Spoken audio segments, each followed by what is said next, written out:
Oh. All right, may I have your attention, please? May I have your attention, please? Thank you very much. You're getting better at this, so applaud you. You know, of all the folks that I introduced, I don't usually make mistakes, so I've already made two of them. One, I didn't pray when I should have, and the other thing that could be almost a disastrous, probably the most disastrous mistake I made tonight, because of all the people I did not announce would be my wife. And I know, most especially since she's been put up with me for 50 years. Yeah, but we're making up for it. So we're leaving on Friday for Germany. We're going to go see my hometown, where I was born and reared. Our kids are all going to join us there, to include our grandkids, and we're going to celebrate. And so the old Vaterland, we're going to talk about it. Anyway, so I appreciate Nancy also, because I was introduced to the English language via Texas, so I learned my American in Texas. But without further ado, I would like to now, since you don't want to hear about tariffs and my view on it, we're going to instead have Taylor Mason visit with us. And the thing that impresses me the most, because right as you see on his own bio that's on the tables, that he loves to make people laugh. And that, if that is your objective and your goal, he's got to have one heck of a perspective on life, one that I'd like to have. I'm going to be here from now on to make you laugh. His entertainment tonight has been shown on HBO at Comedy Central, and he's making his first appearance, of all places ever, at the Woodbridge Country Club. Okay, so here we are with Taylor Mason. Thanks, Chris.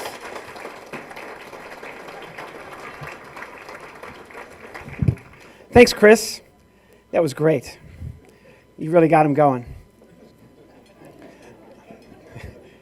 Yeah, this audience is just going crazy. Good job, good job.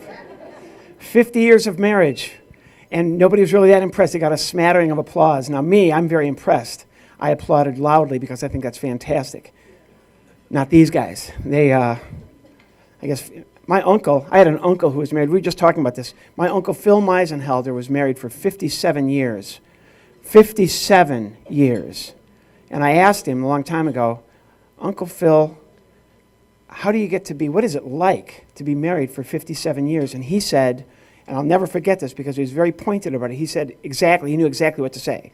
He said, being married 57 years is like boiling a frog. And I didn't understand what he meant. And he said, well, if you think about it, a frog, or making frog's legs, you can't just throw the frog into a boiling pot because it'll jump out. But a frog is so stupid that if you put the frog into cold water and then slowly turn the heat up, it'll just stay in there until it's dead. And that's what it's like to be married for 57 years.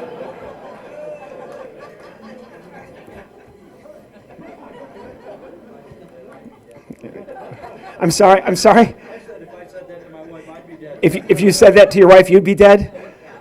All right, Yul Brynner, good to have you here. All right. And I see John Bolton joined us. Hi, John. Good to see you. All right. I'm just thrilled to be here with you tonight. I know you have no idea who I am. I don't know who you are either. Let's look at it this way.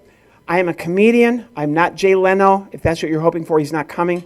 I'm not Jerry Seinfeld. I am not Chris Rock. My name is Taylor Mason, and I'm someone that Phillips Financial can afford. All right? So I'm like a coupon comedian. I'll tell you what's impressed me the most is I've just been listening to people here, and this is just a gorgeous country club. What's impressed me the most is service has just gone downhill, and to be working with people who obviously have committed themselves to service, and all ages, all backgrounds. I see just everything here, which is great because service, I don't have to explain this to you. You know, the service has gone downhill so badly in our country that it's a pleasure to work for people who put service at the top of their mission statement. And I'll give you examples because I'm not a rant person, but I went to Dress Better for this program. I flew into Lodi International Airport and skateboard park.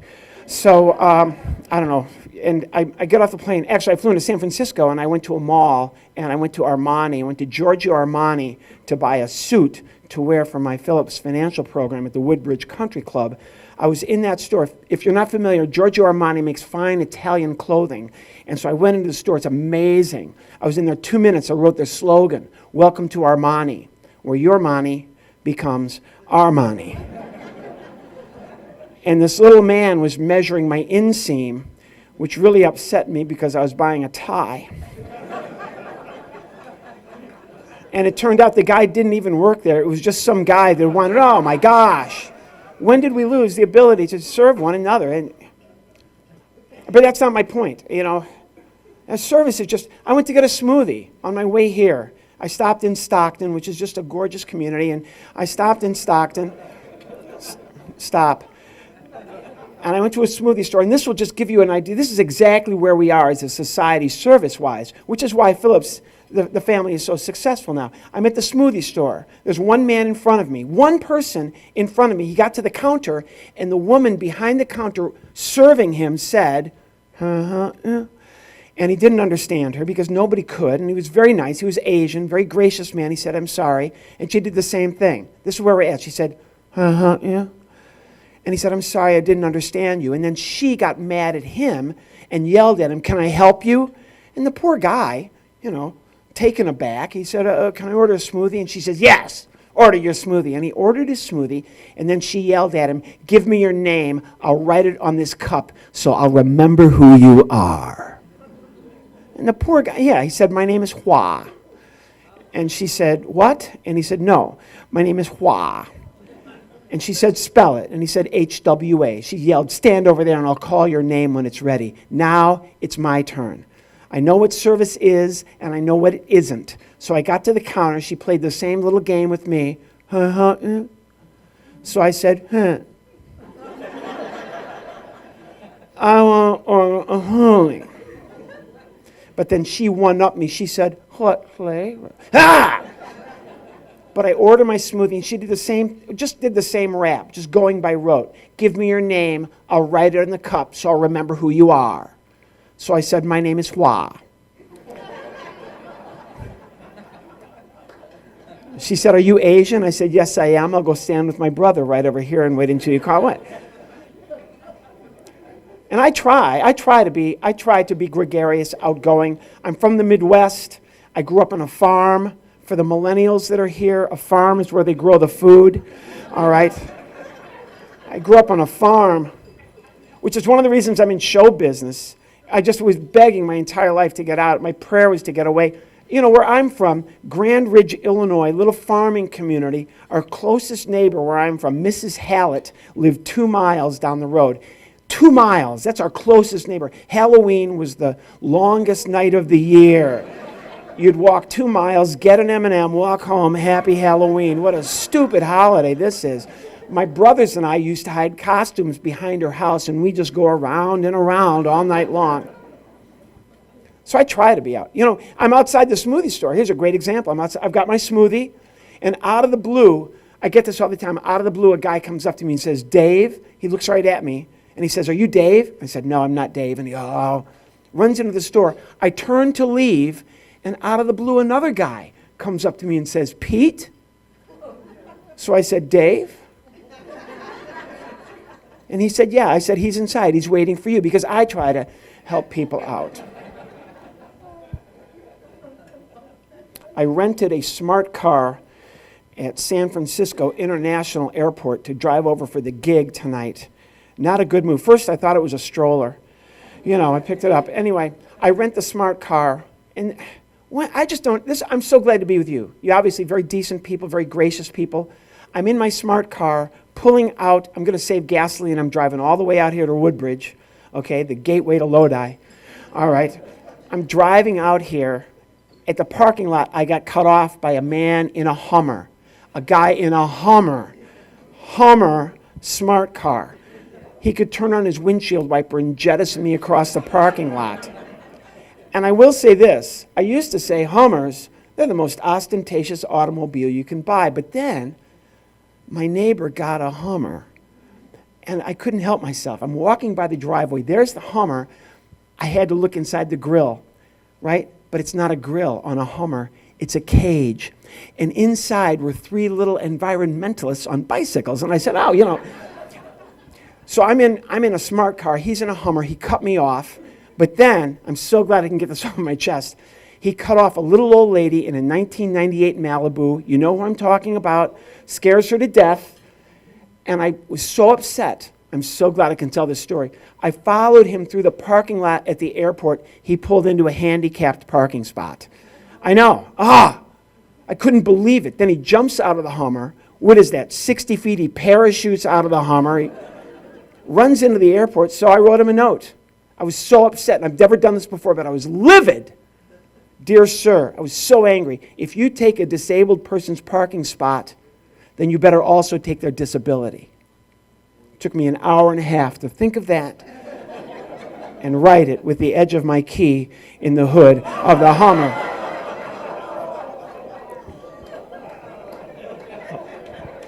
No, I didn't. This lady, did he really do that? No, I wouldn't do that. I would not do that. I would never do that. I'm born and raised, like I said, in the great state of Illinois. Anybody here from Illinois? Illinois people? No? You seem to be the spokesman. I did. You're an outgoing guy. What is your name? Hey, Jim.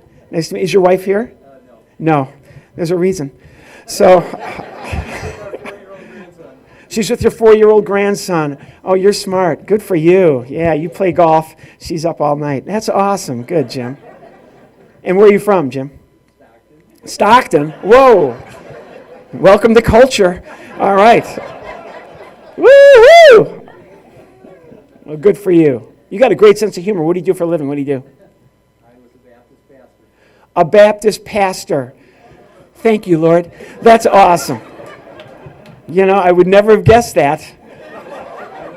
But now it all makes sense. You just can't stop talking. No, shush. This is not a sermon. Nobody cares. Nobody wants to hear from you. Oh, that changes everything. Jim, the Baptist preacher, looking for ways to invest that money. All right. Well, good for you, brother. Good for you. I went to a little tiny church where I'm from, Grand Ridge, Illinois. I went to the smallest church, the Deer Park First Baptist, Congregational Methodist, Presbyterian, Lutheran, Synagogue and Temple. One of the reasons I'm here tonight is because I went to this little church and I was introduced to show business by I guess you would call it the song leader or the musical director at the church, Mrs. Randall, old school, stride piano. She used to say, if you can play like this, you'll be the hit of every party. I got hit at every party. Yeah, she was great. She played old gospel. You know, she had this one hymn, you'll probably know it, old Southern gospel hymn. She would play this every service. Well, my life was once filled with sorrow, so much sorrow and grief. You know who I'm talking about, yeah. Now, I'm a child of the 70s. When I was a little boy, it was the 1970s. For the young people, you have no idea what it was like in the 70s.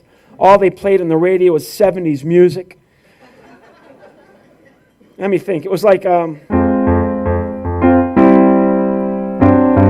you ever turn on Sirius Channel 7, 70s radio, they play all the 70s hits. And the problem with 70s songs, you can't understand the singers.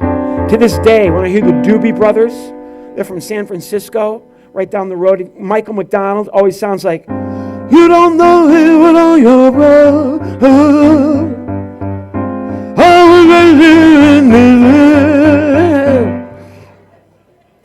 So I was growing up on all, like,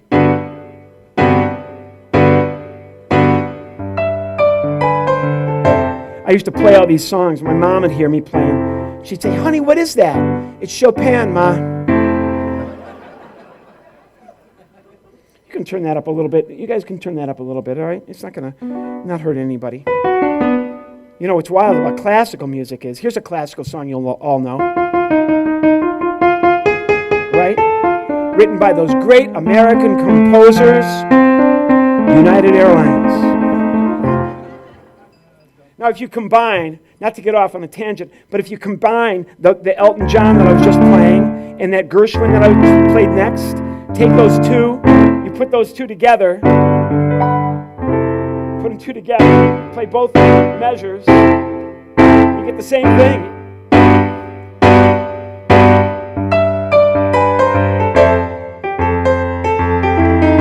So I'm growing up with that and with Mrs. Randall. And one Sunday morning, she says, and Taylor, today, you're going to play my favorite hymn, Worry No More, for the entire congregation. Now, at Deer Park Memorial, First Baptist Congregational Lutheran, Presbyterian Methodist Synagogue Temple and Catholic Church, only 7 people attended the 8 a.m. service. You know what I'm talking about, so. That's more than you have? Oh, Jim, I hate it when the audience is funnier than I am. I hate that. So she's expecting me to sit down and, do that. But I'm a child of the 70s, so I sat down and played her hymn, but it came out like this.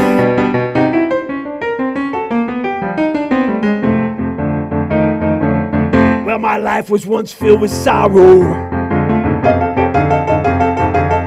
So much sorrow and grief. Right there, she had a heart attack. Well, good for you, brother. Good for you.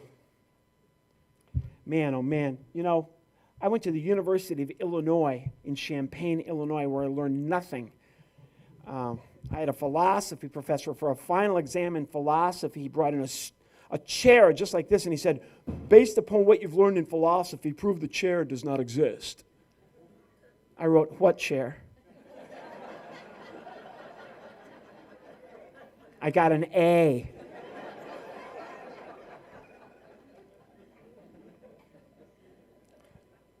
I don't know. When I was in high school, I went to this little tiny high school, and I went to my guidance counselor. I've been influenced by all these wonderful people throughout my life. And it kind of has led in a lot of ways to meet these wonderful folks here this evening. My high school guidance counselor, Gary Owen, when I was a senior in high school, said, Taylor, you're a great student. The world is your oyster. What do you want to do with your life? And I was honest. I said, I want to be a professional ventriloquist. And that's the response he gave me as well. So let me explain my entire process here. You grew up on a farm. You grew up with the closest neighbor is so far away, you spend a lot of time alone. That's number one. Number two, my mother, when she would do the laundry, would fold our socks in a ball. Okay, she would roll the socks up, dry them, roll them up, turn them inside out, and they'd be in a ball, except the opening in one of the socks is on top. She wouldn't just throw that in the sock drawer. What she did was every day, she formed that hole into a smile. So when you open your sock drawer every day, there were 12 or 15 smiling little fuzzballs looking up at you.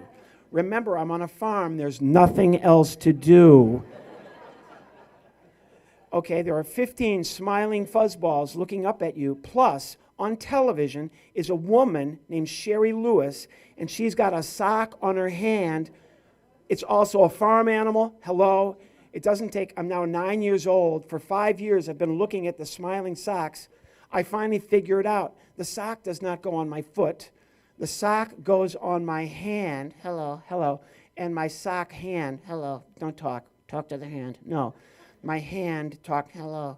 You are not a puppet right now. There's no sock on the naked puppet. Whatever, man. Say goodbye. And my career in show business was born. My grandmother, and there's some grandparents here tonight, my grandmother also had a huge influence on me because I would be practicing in front of a mirror in a little country home with a sock on my hand, and this disturbed my grandmother greatly. So She took a Clorox bottle, the 64-ounce Clorox bottle with a handle on the back. She cut the handle out so it's empty. My arm, even though it's humongous, the idea was my arm would fit inside. Come on out. Where are we? We're doing a program. Get me out of here. Okay. My arm would fit inside the Clorox bottle. So we built this. My neck, you're fine. This middle part right here is a Clorox bottle, the 64-ounce Clorox bottle I was just explaining, with no handle on the back. There's a hole there. My arm fits inside. Sorry. It's covered with terry cloth and furniture foam. Where are we? We're in Woodbridge, California. Okay. All right. It's very low tech. The eyebrows that go up and down, I'm afraid that's a coat hanger. Okay.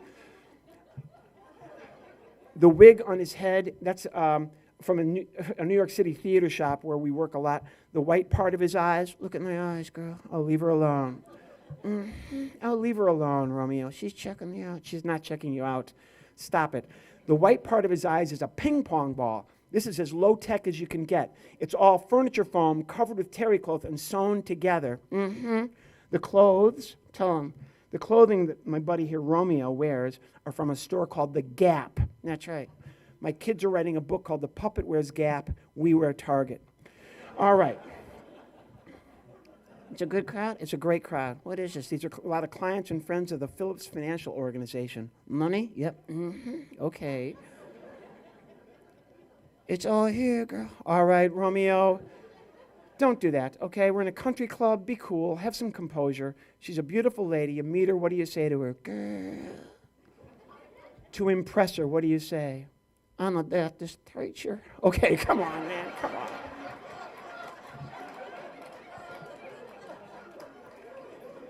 on. I'm here to say to you, girl. All right. Oh, my gosh. You got to be kidding me. Is there really? Yes, Jim. I got a pickup line for you. Don't do pickup line. It's a Christian pickup line. There's no such thing as a Christian pickup line. Watch this. Girl, this is a Christian pickup line. Listen, okay. I think you got one on the ribs. Okay, all right.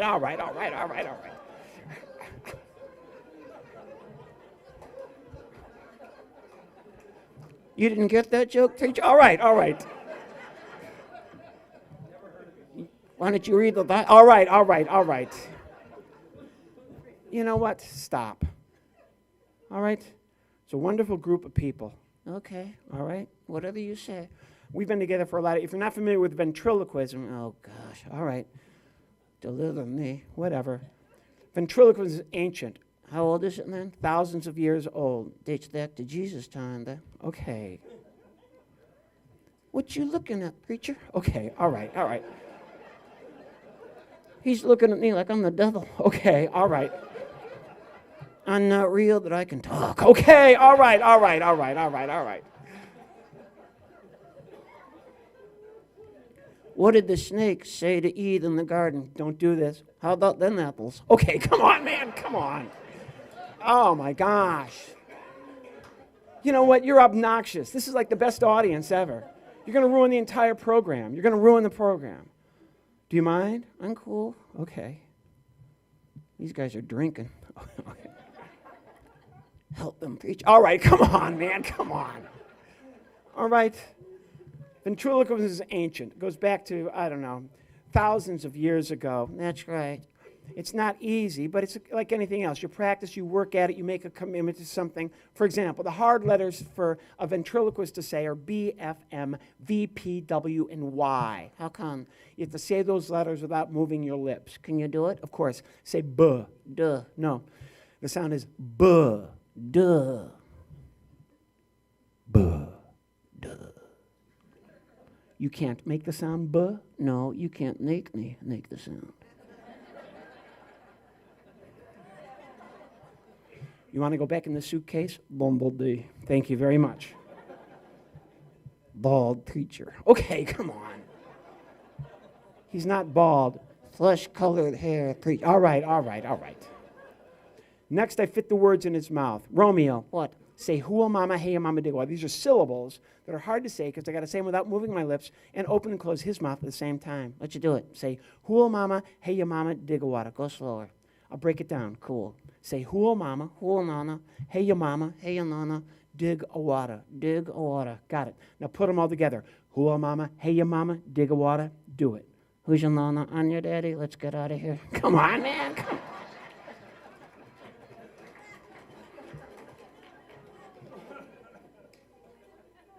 Look at this. That's this. Oh, shush up. Who is this guy? The gentleman sitting here with his arms crossed. Loosen up, dude. No, I'm talking to you. Okay. Is he okay? He's enjoying the program. His arms are crossed. He's sitting there like, okay.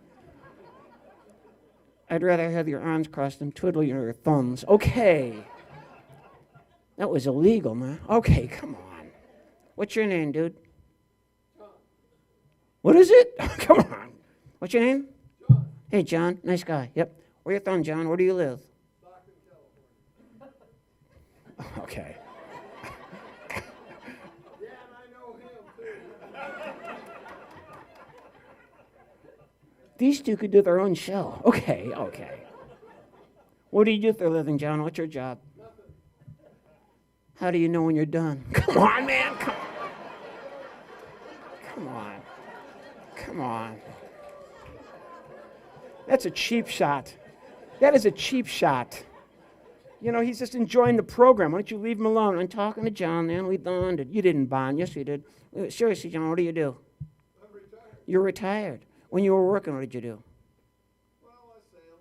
Oh, you were in sales? So you had an eBay account? No, shut up, man. He's in. What did you sell? Rocks. You sold rocks. Whoa. Okay. No wonder he needs a financial advisor. Okay. Chris, I got nothing. Okay, okay. Except for some granite. All right, all right, all right. He sells, you don't even know what you're talking about. You know what? Do you understand the entire rock industry? Mm-mm. Well, they're used for about everything you can name when it comes to construction, okay? Sorry, man. No, you apologize to John. John, I'm sorry. No, that was mean. I'm sorry. I didn't mean to put you on the spot. You're a good guy. I am sorry. Thank you for talking to me. I'm not real. Come on, man. Come on. You are so mean. Hello, Mr. Puppet. Okay. I'm in Stockton. All right. I used to sell rocks. Okay. Did they talk? Come on, man. Oh, John, crack me open. Okay, all right. All right.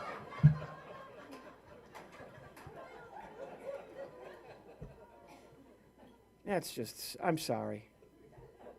I would never say the things that come out of his mouth. You've got a great sense of humor, John. Thanks for playing along. I learned from him. You learned from John? I don't disagree with that at all. You've got a good. One night, I was at the Improv in Los Angeles, and I'm working the midnight show. The midnight show at the Improv in Los Angeles on Melrose Avenue is kind of like the Star Wars bar come to life. All right, with the cantina, you know, with all the weird things. That's who's there. And I'm doing my act with Romeo, and a drunk guy sitting here starts arguing, but not with me, starts arguing with him during my act. I'm not doing this justice. I'm doing my act, midnight show, drunk guy there, me here, Romeo here. These two had an argument. As if I wasn't there. The guy was shouting at the puppet, "I'll meet you outside after the show." And all I'm trying to do is just keep my act together, because the comics are walking in to watch me. I'm just dying the death of deaths, and this guy won't shut up. And so I panic. I'm sweating bullets, and I say, will you shut up? You're ruining my program. He says, you shut up. I'm talking to him. I felt like I was living in a Far Side cartoon. And finally, the guy loses his mind. The crowd is just, there's no laughter. There's just silence. And the guy flips out, runs up on stage as if I'm not there, runs right past me, runs over to Romeo, grabs his head. Ow, sorry. He decapitates the puppet. He rips the head out of the Clorox bottle. I know. Takes the puppet head, just the head, and throws it. Romeo's head is flying through the air. Being good at what I do, I had the presence of mind to make the head go, "Wah!"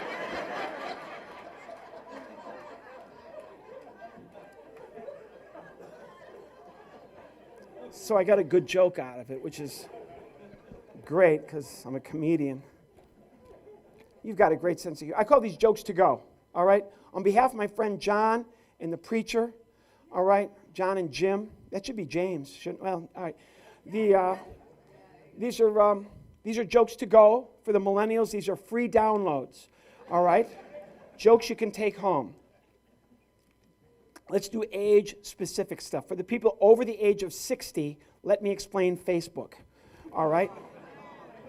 No, don't be angry. This is all Facebook is. If you boil Facebook down to the essential elements that make up Facebook, this is all it is. This is what it comes down to. The phone rings. You pick it up. A complete stranger says, "Hey, I'm baking cookies," and hangs up. All right, that's Facebook, so you're not missing a thing. For the younger folks, next time you're clicking through the channels on that old thing they call TV, all right, you're going to come to the Home Shopping Network. As you're watching HSN, Home Shopping Network, a 1-800 number is scrolling across the bottom of the screen. Call that number and do this. "Hello, Home Shopping Network. Can I help you?" No, I'm just looking. That's for you guys. This is such a good crowd. All right, for these people over here, next time you guys go bowling, and I can tell a lot of bowlers here. Next time you go bowling, take a small black marble to the bowling alley with you. Take the marble over to the machine where they wash bowling balls. Put the marble in the ball washing machine, and this is critical. Call the assistant manager over. "Hey, you shrank my ball." You can only do that once. For you guys over here, next time you order Domino's pizza, make sure it's Domino's. Order 10 Domino's pizzas one at a time. Call Domino's, order one pizza, hang up. Call Domino's, order one pizza, hang up. Do that 10 times. Wait 30 minutes. There will be 10 Domino's pizza delivery men lined up right outside the front door. Push the first one. If they're really Domino's, they'll all go down one after the other. This is such a good audience. All right. Let me think of the San Joaquin Valley. All right. This guy's got to go. Go ahead, sir. No, go ahead.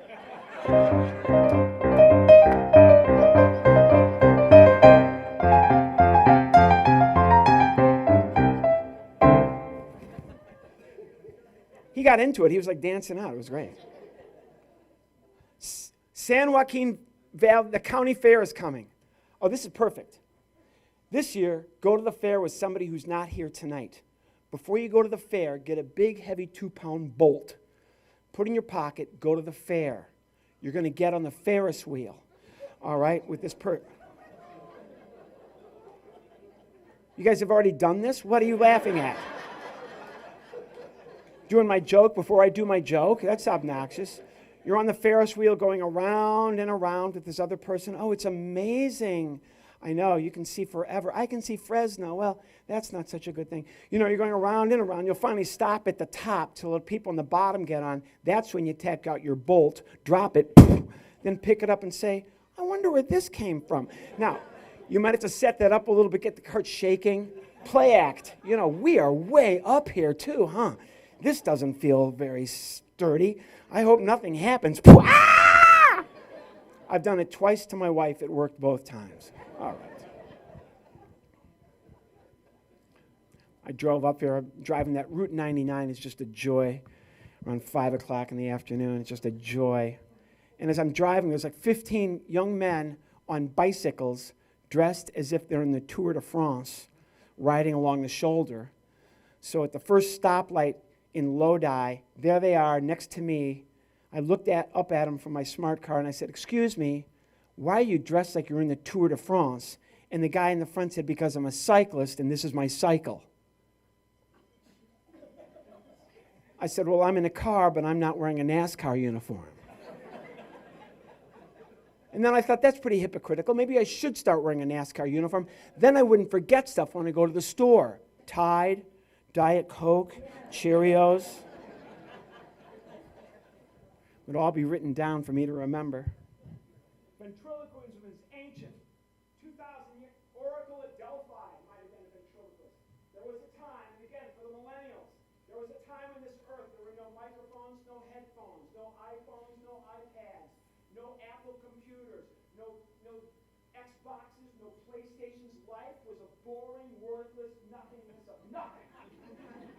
It was like Redding, California. A man would come to a little town, we'll call it Lodi. The people of Lodi are depressed. Perfect, you nailed that. The man says, what's the problem? The people of Lodi say, we need rain to grow our crops. Now this is 2,000 years ago. There's no sound amplification of any kind. So if a man can manipulate sound, he's thought to be special. And he says to the people, I know the rain god. I'll summon him, and we'll get him to make it rain. The people are on board. He gathers everyone just like this to use the acoustics of the room. He says, are you ready? The people say, are you kidding? Get on with it. Rain god, are you here? Yes. Hang on. The rain god's here. Say hello. Oh, awesome. Can you make it rain? Yep. Great. They need rain. Who knows? The people of Lodi. Can you make it rain? Yes. You guys, he can make it rain. What do you need to make it rain? Money. You need money. From whom? From these guys. But how would the people of Lodi get their money to you? Through you. Through me. So they give me their money and I give it to you? Yep. You guys, I need your money. That's ventriloquism. And it's the backbone of Phillips Financial. All right.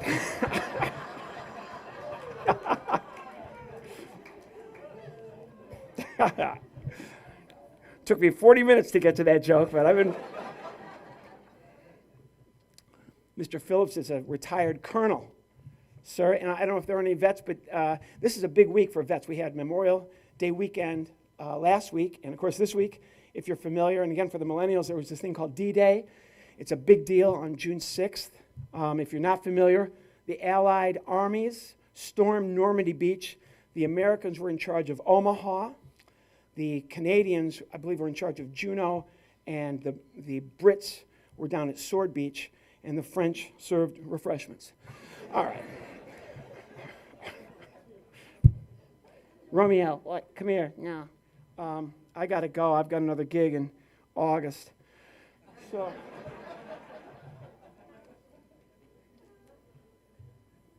I've got a whole bunch of stories out of school, as it were. Here's one of them. Sorry. Romeo and I, my neck hurts, you're fine. Romeo and I, girl, leave her alone. Romeo, oh my gosh. He's so desperate for a date, he went to this thing called online dating. Don't do this. Did you or did you not go to Match.com? I hate you. There's a thing online, if you're not familiar, Match.com is a dating service online. Doesn't work. It works great. It just didn't work for you because you're judgmental. Match.com is an online dating service that does not work. Yes, it does. You have to fill in a form. You went to the website. You know I did. And you filled in the form. Duh. Okay. You put your name, Romeo. You put your race, Mannequin American. They got that joke. They're a good crowd. They didn't get that joke at Fresno State University. All right, stop it. We did a show at Fresno State University / Lauren Grill. Okay, man. School song. Okay. We're at Match.com. Romeo, Mannequin American. What did you put for occupation? Pyromaniac. Pyromaniac? Looking for a match. Oh, come on, man. Come on.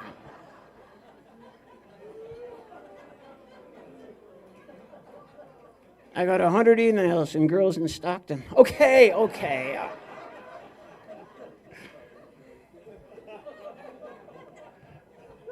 On your worst nightmare, Pastor. All right. The idea with online dating services, they match you with somebody you have a lot in common with. Doesn't work. You're a weasel. They set you up with someone didn't like her. Yeah, because you're judgmental, Romeo. What was wrong with the woman? She had tattoos. Oh, for goodness sake. Everybody has tattoos now. I didn't like it. What did the tattoo say? Made in China. Didn't you hear the tariff joke he did earlier? Okay, all right. That one didn't get a laugh either. Okay, come on, man, come on. I went out with a Christian girl. If you do anything sacrilegious, there's a preacher here. Dude, she didn't like me. She didn't like you because you're sacrilegious. I told her I could tweet the Bible. You can't tweet the Bible. I did it. You cannot tweet the Bible. I did it. The Bible is thousands of pages, so a tweet is 240 characters. So you can't take that and make it into that. I did it. It's impossible. It's a miracle. Tweet the 10 Commandments. One word, don't.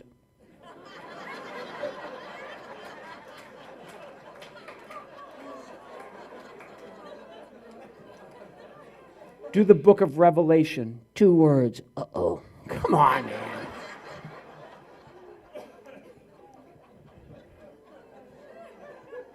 Do a story in the Bible. Like what? Abraham marries his sister. Rednecks of the Old Testament. Come on, man.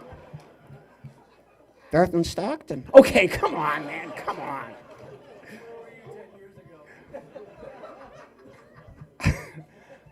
Shut up, Pastor. Okay. This ain't no sermon. Okay, man.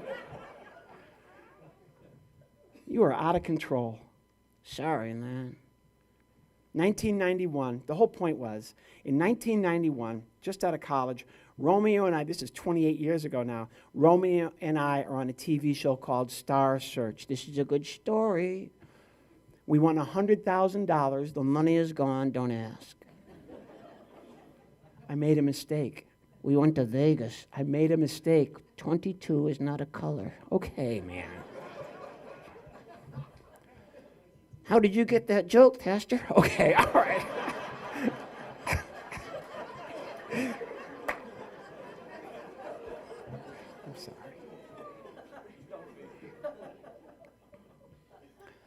If you ever watch the reruns of the old Tonight Show, oh, this is a good story. If you ever watch reruns of the old Tonight Show, Carson and McMahon, God rest their souls, you will see the shadow of a microphone like this on a boom over their heads. Explain the whole thing. If you ever watch reruns of the old Tonight Show, Carson and McMahon, God rest their souls, on the Tonight Show in the 90s and 80s, you will see the shadow of a boom microphone go across their faces. Sean, the microphone will be here, and the shadow of it will be across the host face, Johnny Carson. And then for Ed McMahon, it'll be over here, and you'll see the microphone shadow go across their faces. This is so good.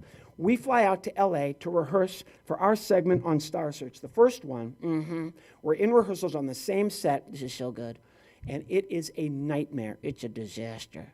They can hear me perfectly whenever I talk, but Romeo, no matter how hard I try, there's no sound coming from my partner. Tell him why. The boom microphone operator was moving the microphone from me.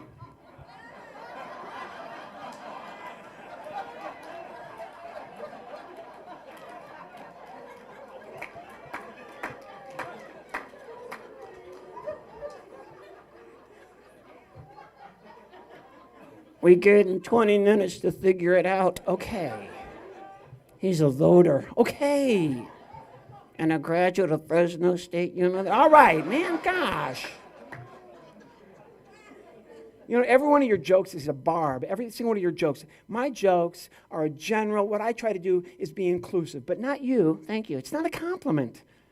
My gosh, these are hardworking people. I wish I could work. If you got to have any job in the world, seriously, any job at all, what would you like to be? Golf announcer. What?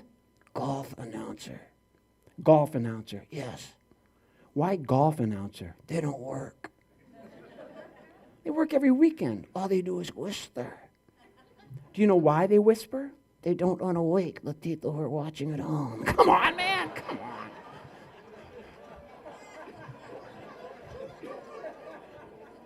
He's approaching the 9th green. Okay, he's gonna...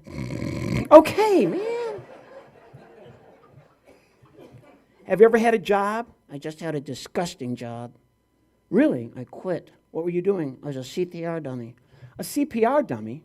That's awesome. What do you mean? To help people, the service business? That's everything. That's what the whole night started with. It was awful. Being a CPR dummy, helping people learn how to resuscitate people, it was disgusting. People do weird things. Like what? This one guy rubbed my shoulders, kissed me, rubbed my neck. Who was this? Joe Biden? No.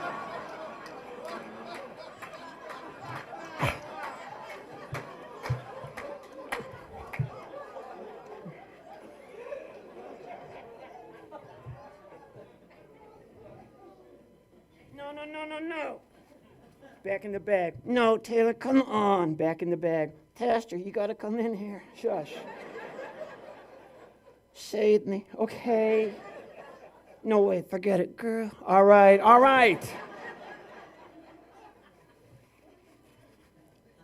I travel all over the world doing my little presentation. I'm actually, it's a blessing. It's not really a job. I always tell people, I don't really have it. Oh, this is comfortable. Sorry. Ow! I got to get a financial advisor. I travel internationally. I do a lot of work for the Disney Corporation. Why do I work for Disney so much? Well, I work for Disney. I've got what's called a holding deal in show business terms. I'm a comedian who writes clean jokes, and I have puppets. There's only one company on the planet that hires that. The problem is international travel. Coming back into the United States from, say, London. Okay, this fits in the overhead bin on a plane.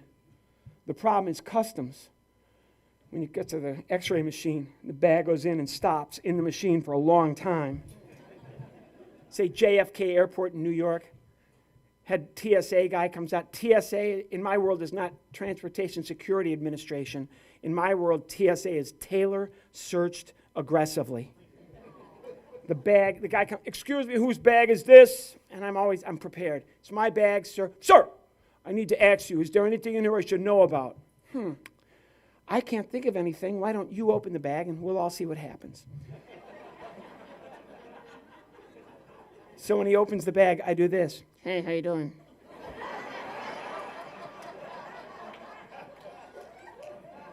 But it's New York, so the guy says, I'm not doing bad, little man. How you doing in there?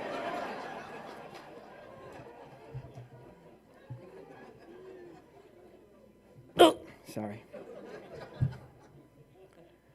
Well, I really do have to go. You've been great. I've got about an hour and a half left here. That was a joke. Are you serious? Who ordered this on Netflix? Oh, well. Oh, boy, where are we? I always go over my time. I met Dave earlier, Chris's son Dave. He said, just don't go too long. It's always a nice thing to hear before you go on. Nah, he's a good guy. I lived in Chicago for a while. Let's see if we can make this thing. I always wanted to be a blues musician, but I can't play the blues. Look at me. I'm happy to be with you folks. So for you folks, this is the world's worst blues song. This is the perfect audience. This is the world's worst blues song. Got a house in the suburbs. Got a beautiful wife. Got a happy little family. I love my life. I got the blues. It doesn't work, does it? Speaking of the blues, I'm married. Where are the married people? Married people, make some noise. I've been married for almost a long time. My wife is a saint. Go, brother, go.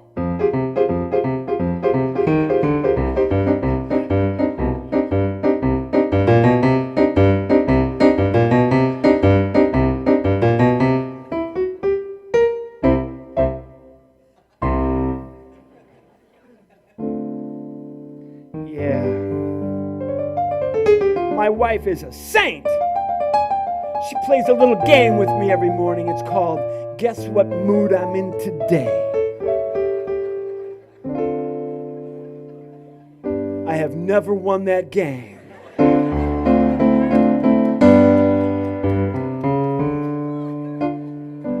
They say love is blind, love is blind, love is blind, love is blind. That might be true, but marriage is an eye-opener, my friends. I will give you an example. I'm walking out of the house, golf pants, golf shoes, golf clubs, golf hat, golf balls. She says, where do you think you're going? I know the answer. I look her in the eye and I say, woman, I'm going to put this stuff in the garage.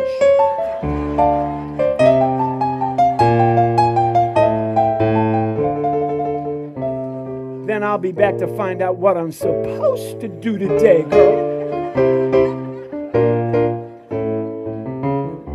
Because I don't want to argue. I will lose. I'm a man. Man cannot win an argument with a woman. It's impossible. Because a man has the argument in the moment that it takes place. But a woman, she prepares. Yeah, she's done some research. She's got videotape and audio tape and eyewitnesses. Stuff I forgot I said in 2012. Man, she's got a drone. Then she says, now what do you have to say for yourself? I love you? That's emotional duct tape. And I should not make fun of my girl because we've been married for almost a long time and we've got 2 kids. We got 2 teenagers. 2 teenagers. Satan squared. They always, hey Dad, Billy's father's a doctor, Tommy's dad's a lawyer, Abigail's father sells rocks. What do you do? Son, I make fun of those guys. Last year I wanted you to do something special for my girl. So I loaded her up into the smart car. And I drove. She slept 14 hours. She was tired. That's what she said. She said, I'm tired. I said, why are you tired, girl? She said, what? I said, never mind, girl. And on the United States-Canada border, I had what the religious among you might refer to as an epiphany, is if the good Lord himself came down and said, Taylor Mason, it's time for you to wake your wife in the way a comedian might wake his wife. It was 3 o'clock in the morning. We were in a pitch black forest. So I pulled up in front of a tree. I hit the bright lights. And I said, honey, look out, look out, look out. Oh, no! We had an argument. Guess who won? 2 cars in my drive. Big screen TV. I can't believe all the good things that keep on happening to me, people. I got the blues. I got the happy blues, y'all. I got the life is a celebration. It's a jubilation. I'm so glad to be here with Phillips Financial Blues.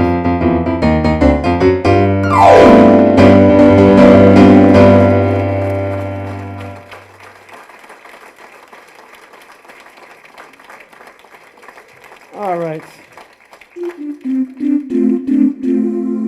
Oh, that's nice, right?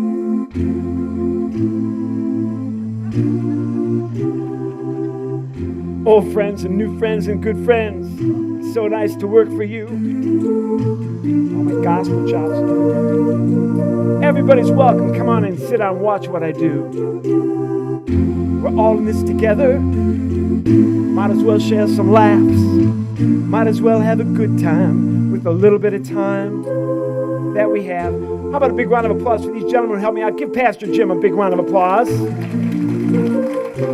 This rock-breaking fool. Give John over here a big round of applause. He put up with a lot tonight. Over here in the corner are Dante and Brian. They're doing sound and lights, making me sound professional. Give them a whole lot of love.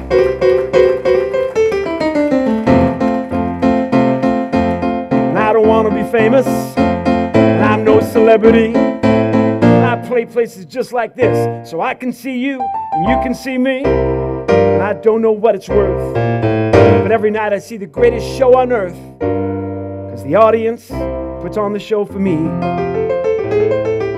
Give the Phillips a big round of applause. They do such a nice job.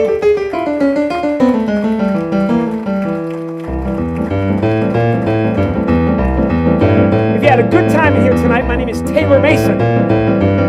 If you didn't have that much fun tonight, my name is Jimmy Kimmel.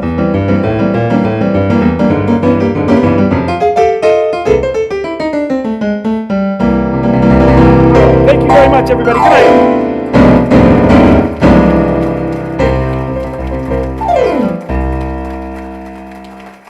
Give the Colonel a whole lot of love.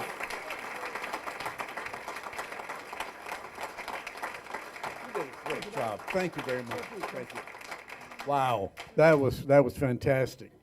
I mean, I mean, 45 minutes of laughter. I mean, it's just really thank you. Thank you. Have a safe trip back.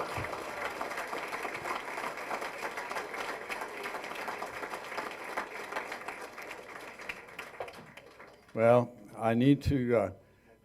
There was entertainment that went on, and the entertainment this afternoon, there were some people that actually won something, and then those of you that didn't play golf, some of you are going to win something. So let me first get those that have actually done something for their earnings.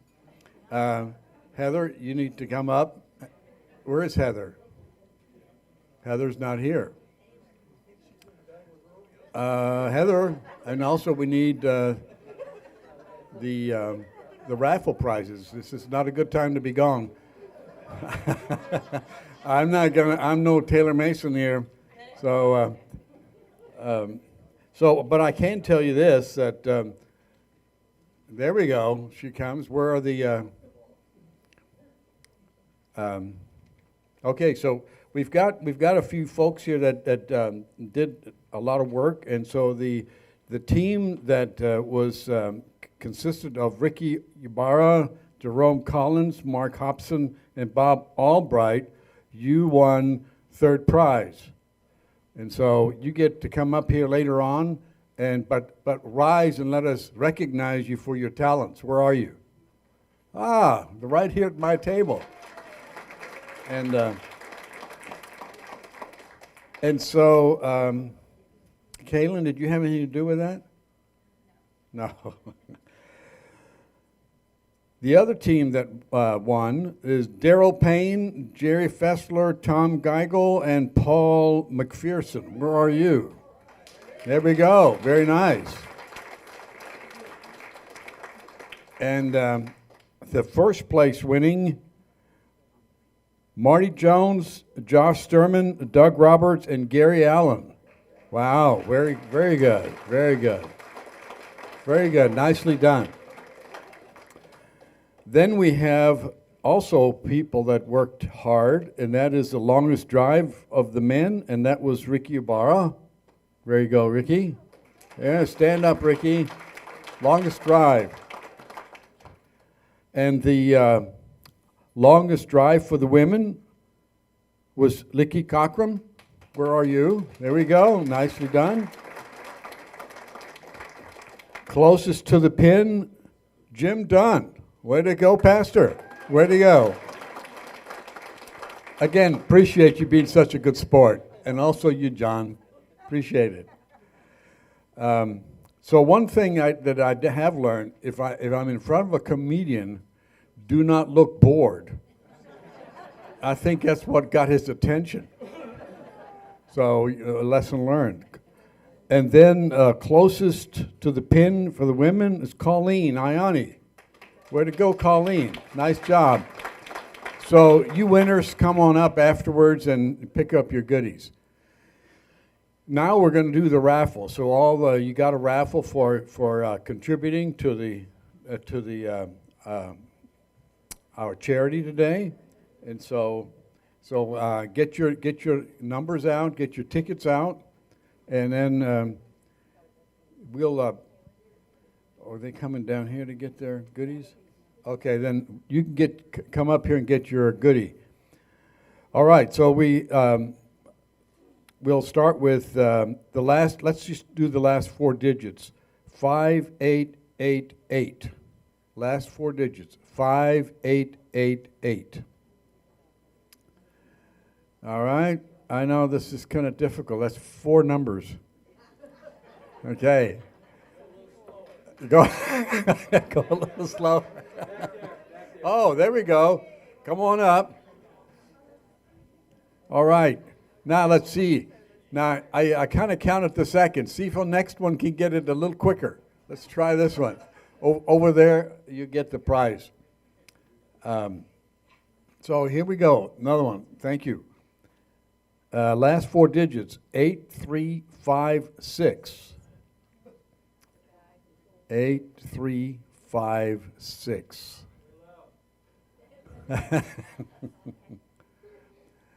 How many are there anyway, Heather? All right. So 8356 left. All right.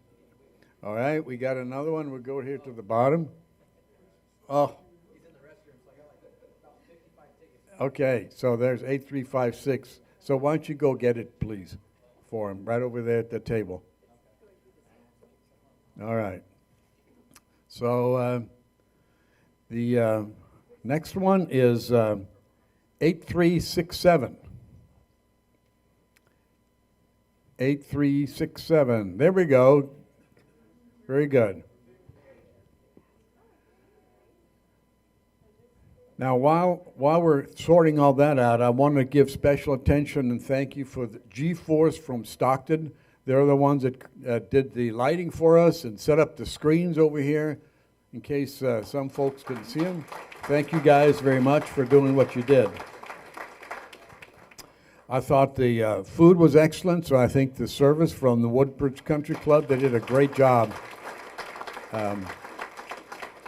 Catherine, I don't know if she ever sat down with her mom to eat because she was invited to, but she was very busy organizing, and so she's a pleasure to work with. I thank all the ladies who came for the paint night / paint afternoon. It was a lot of fun. It was great. It was a good picture that we took of the whole group. We'll definitely try to do that again next year.